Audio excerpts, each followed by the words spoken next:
You earn more. So why are you still broke? Imagine receiving a pay rise.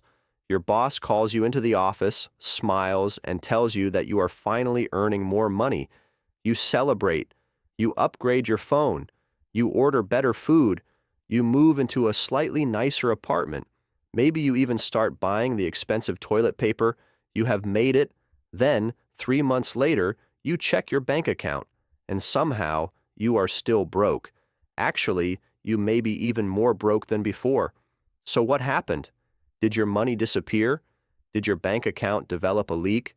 Or did your pay rise arrive, look around, and immediately get adopted by your bills? Today, we are going to explore why your salary never feels like enough, and why earning more money does not always make you feel richer. Let us begin with Ben. Ben earns $3,000 a month. His rent is $1,000. Food, transport, bills, and everything else cost another $1,500. That leaves Ben with $500. Ben thinks, if I could just earn another $1,000 every month, all my problems would disappear. This is one of the most popular financial fantasies, right beside winning the lottery and believing you will cancel every free trial before it charges you. Then Ben gets promoted. His salary increases from $3,000 to $4,000. Problem solved, right? Not exactly, because Ben immediately begins making small upgrades. He moves into a better apartment. His rent increases by $300. He starts ordering food more often. That costs another $200. He buys a new car because his old car suddenly feels less like transport and more like a public confession. That adds $400 in monthly payments, fuel, and insurance. He joins a better gym. The new gym has eucalyptus towels, fruit-infused water, and lighting that makes everyone look slightly employed. He upgrades his internet, adds 2 streaming services, then another streaming service to watch one program that used to be on the first streaming service. By the end of the month, Ben is still left with roughly $500. His salary increased, but his financial breathing room did not. This is called lifestyle inflation. Lifestyle inflation happens when your spending rises along with your income. You earn more, so you slowly upgrade your life. The cheap coffee becomes premium coffee. The old phone becomes the newest phone. The small apartment becomes the apartment with the balcony you use twice a year to inspect the weather. None of these upgrades feels dangerous on its own. It is only $30 here, $70 there, and one mysterious subscription you apparently started during a free trial in 2022. Individually, they look harmless. Together, they welcome your pay rise at the door, take its coat, and immediately divide it among themselves. The strange thing is, Ben does not feel irresponsible. He feels normal, because human beings are extremely good at adapting. At first, a luxury feels special, then it feels convenient. Eventually, it feels necessary. Yesterday's reward becomes today's basic requirement. The first time you order expensive coffee, it feels luxurious. 6 months later, the regular coffee tastes like punishment. This is sometimes called the hedonic treadmill. You run faster, earn more, and buy better things. But after a while, your happiness returns to roughly the same place.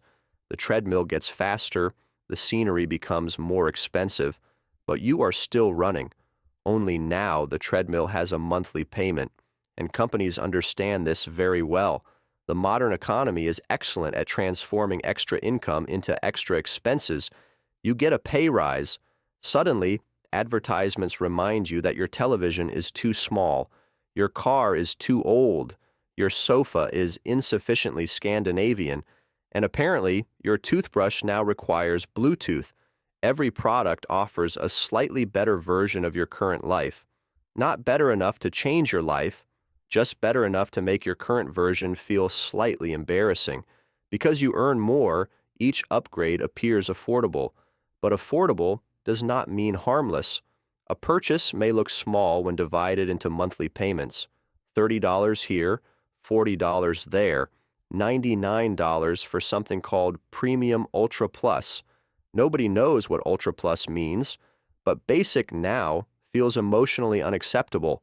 Monthly payments seem manageable because they arrive wearing tiny numbers, but tiny numbers can form large groups, and eventually they become a small army marching across your bank statement. This is why earning more often creates the illusion of wealth before it creates actual wealth. Your income rises immediately, but your wealth only grows if some of that income remains yours. And this is where we need to separate two ideas people often confuse. Income and wealth are not the same thing. Income is money flowing into your life. Wealth is what remains after the money has passed through. Someone earning $10,000 a month and spending $10,000 may look rich, but financially, they are a beautifully decorated zero. Meanwhile, someone earning $5,000 and consistently keeping $1,000 may be building real stability. One has a larger lifestyle. The other has a stronger financial foundation. The problem is that income is visible.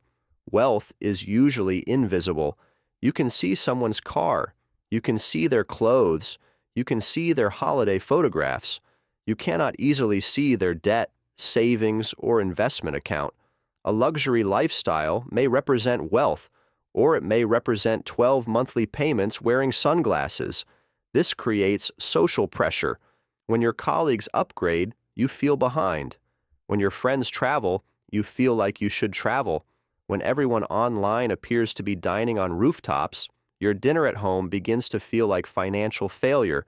But social media rarely shows the invoice. It shows the hotel room, not the credit card balance. It shows the new car, not the 7-year loan quietly living underneath it.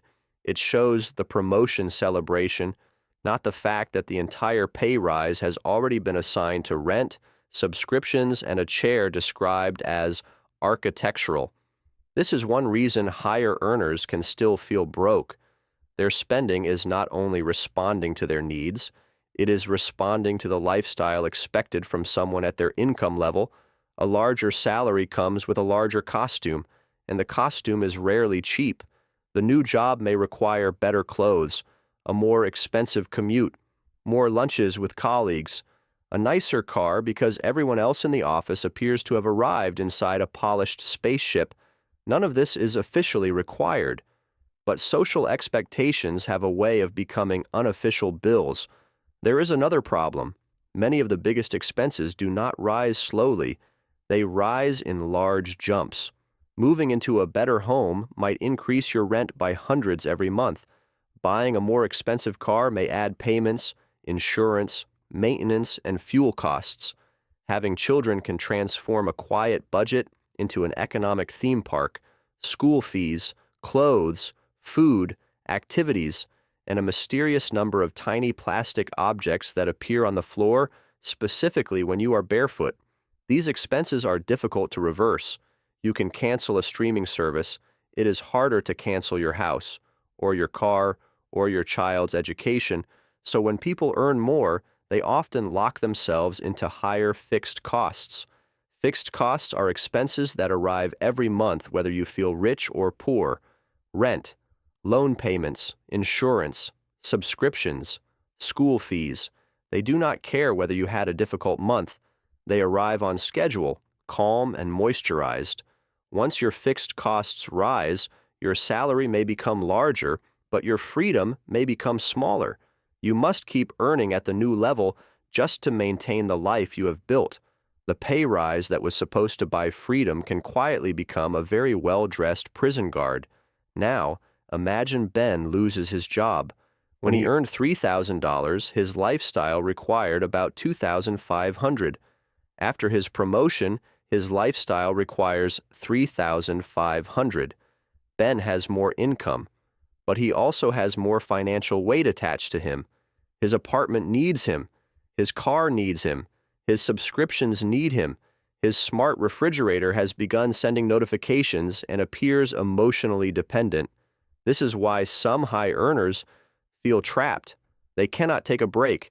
They cannot change careers. They cannot leave a stressful job. Their salary is not only supporting them, it is supporting an entire monthly ecosystem: the apartment, the car, the gym, the memberships, the storage unit containing objects they purchased because the apartment was too small. A higher income can improve your life, but when every increase becomes a permanent expense, the income stops feeling like freedom. It starts feeling like life support. So, is the answer to reject every pay rise, live in a cupboard, and eat plain rice forever? No. The goal is not to avoid enjoying money. Money should improve your life. There is nothing noble about making yourself miserable while your savings account watches. The problem begins when every increase in income automatically becomes an increase in spending. A better approach is to decide what your pay rise will do before it arrives. Suppose Ben receives an extra $1,000 each month. Instead of allowing the entire amount to disappear into upgrades, he divides it deliberately. Maybe $400 goes toward investing, 200 builds an emergency fund, 200 pays down debt, and 200 improves his lifestyle. Ben still enjoys part of the pay rise. He can buy nicer coffee, upgrade something meaningful, perhaps finally replace the chair that has been making a dangerous noise since 2019. But he also becomes stronger every month. This is sometimes called saving your raise. The idea is simple. Whenever your income increases, keep your old lifestyle for a little longer. Allow the difference to build savings, investments, or debt repayment. This creates a growing gap between what you earn and what you spend. That gap is where financial freedom lives, not inside the salary itself, inside the part you keep. You can also measure purchases differently. Instead of asking, "Can I afford the monthly payment?" ask, "What will this cost me every year?" A $70 subscription sounds small, but that is $840 a year. A $400 car payment is $4,800 a year before fuel, maintenance, and insurance. Monthly pricing makes expenses feel tiny. Annual pricing reveals the full-sized creature hiding behind them. Companies know this. That is why they say only $12 a month. They rarely say, "Please give us $144 every year until you forget we exist." Another useful question is, would I still buy this if nobody else could see it? Would you choose the same car if your neighbors never noticed? Would you buy the same watch if it could not appear in photographs? Would you upgrade your phone if every model looked exactly the same from the outside? Would you still purchase the designer chair if nobody visiting your home knew it was designer? Especially if it is somehow less comfortable than the normal chair. These questions help separate genuine enjoyment from social performance, and there is nothing wrong with buying something expensive because you genuinely value it. The problem is not the expensive car, the expensive holiday, or the absurdly serious coffee machine. The problem is buying them automatically because your salary increased and your lifestyle felt obligated to salute. It should be a conscious choice, not a reflex triggered by a larger number on your payslip. The final lesson is this: feeling rich does not come from earning the largest possible amount. It comes from having control over the money you earn. It comes from being able to handle an emergency, leave a bad job, help your family, take a break, or make a decision without immediately wondering whether your next payment will fail. A person earning more can still feel poor if every dollar already belongs to someone else: the landlord, the bank, the car company, the credit card provider, the streaming platforms, the premium gym, and the smart refrigerator, which now requires a software subscription to continue making ice. But when part of your income remains unclaimed, something changes. You gain options. You can say no. You can wait. You can leave. You can take a risk without your entire financial life collapsing like a poorly assembled shelf. And options are one of the purest forms of wealth. So the next time you receive a pay rise, celebrate. Buy something nice if you want to. Upgrade something that genuinely improves your life. Have the expensive toilet paper. You have earned it. But before your lifestyle expands to consume every extra dollar, give that money a job, because earning more is only the first step. Keeping more is what changes your life, and that is why your salary never feels like enough. It is not always because you earn too little. Sometimes it is because your lifestyle learned how to spend the raise before you did. If you enjoyed this video and want to learn more about how money, investing, and economics really work, subscribe and join us for the next episode.